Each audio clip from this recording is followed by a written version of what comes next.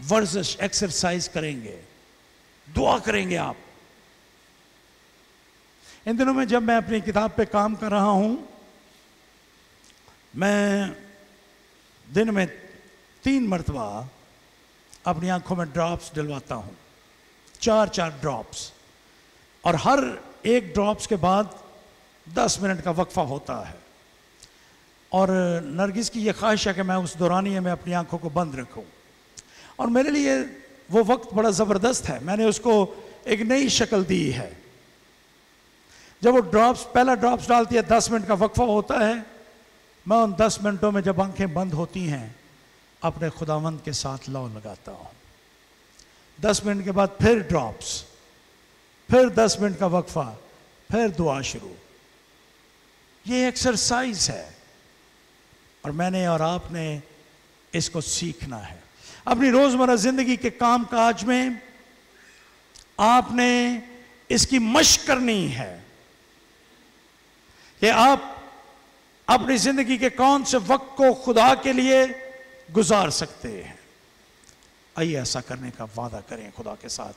آج صبح جو بھی وقت ہے آپ کے پاس, آپ اس کو خداوند کے لیے گزارنے کا عہد کریں. تیسرا, اس لفظ نکاؤ کا مفہوم فیتھفلنس ہے, وفادار رہنا.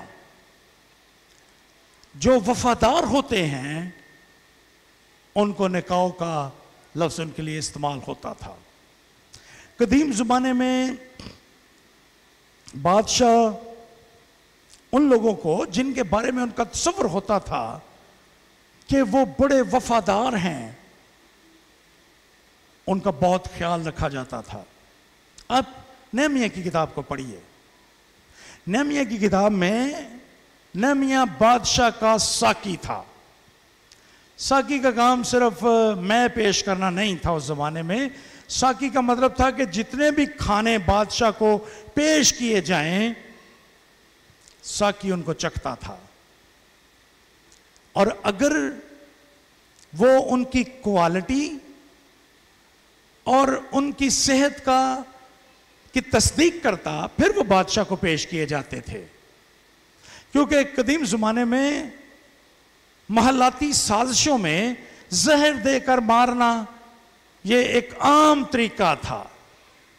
اس لیے بادشاہ اپنی خوراک کا بڑا خیال رکھتے تھے, اور جس شخص کو وہ مقرر کرتے تھے خوراک کی نگرانی کے لیے وہ بادشاہ کا انتہائی وفادار شخص ہوتا تھا. نہمیہ بادشاہ کا بہت وفادار تھا. ایک دن جب بادشاہ نے نہمیہ کا چہرہ اترا اور اداس دیکھا تو بادشاہ کو یہ خطرہ لاحق ہو گیا کہ نہمیہ پریشان ہے, اور یہ ممکن ہے کہ اس پریشانی میں وہ اپنی ذمہ داری کو پورے طور پر نہ کر سکے. اس لیے اس نے پوچھا, نہمیہ تجھے کیا مسئلہ ہے؟ اور نہمیہ نے جب اپنا مسئلہ اس کو بتایا تو اس نے فوری طور پر اس کا حل کرنے کی کوشش کی, کیونکہ بادشاہ یہ جانتا تھا کہ یہ نہمیہ اس کا وفادار ہے اور اس کا خیال رکھا جانا چاہیے. سو بادشاہ جو لوگ ان کے بڑے وفادار ہوتے تھے ان کا خیال رکھتے تھے. اور آپ جانتے ہیں کہ بادشاہ نے نہمیہ کو خط لکھ کر دیے تاکہ کوئی اس کو روکے نہ, اور وہاں پر وہ جا کر یروشلم میں جا کر ہیکل کی دیوار کو, یروشلم کی دیوار کو تعمیر کر سکے. خدا نے بادشاہ نے اس کا خیال رکھا. وفاداری, بادشاہوں کے جو وفادار ہوتے تھے ان کو اپنے ساتھ رکھتے تھے. آپ کو تاریخ میں بہت سے کردار ایسے ملیں گے جو قدیم بادشاہوں کے وفادار لوگ ہوتے تھے. وہ ہمیشہ بادشاہ کی قربت میں رہتے تھے, یہ ان کا حق تھا. وفاداروں کو ہمیشہ بادشاہ اپنی قربت میں رکھتا. وہ جانتا تھا کہ یہ اپنی جان پہ چلے جائیں, کھیل جائیں گے, لیکن یہ بادشاہ کو نقصان نہیں ہونے دیں گے. یہ وفاداری ہے. جو بادشاہ کے وفادار ہیں بادشاہ ان کو اپنے ساتھ رکھتا ہے. قدیم زمانے میں ان وفادار لوگوں کو جو حکومت اور بادشاہ کے وفادار تھے ان کو نکاؤ کہا جاتا تھا. نکاؤ, یہ بادشاہ کا وفادار ہے.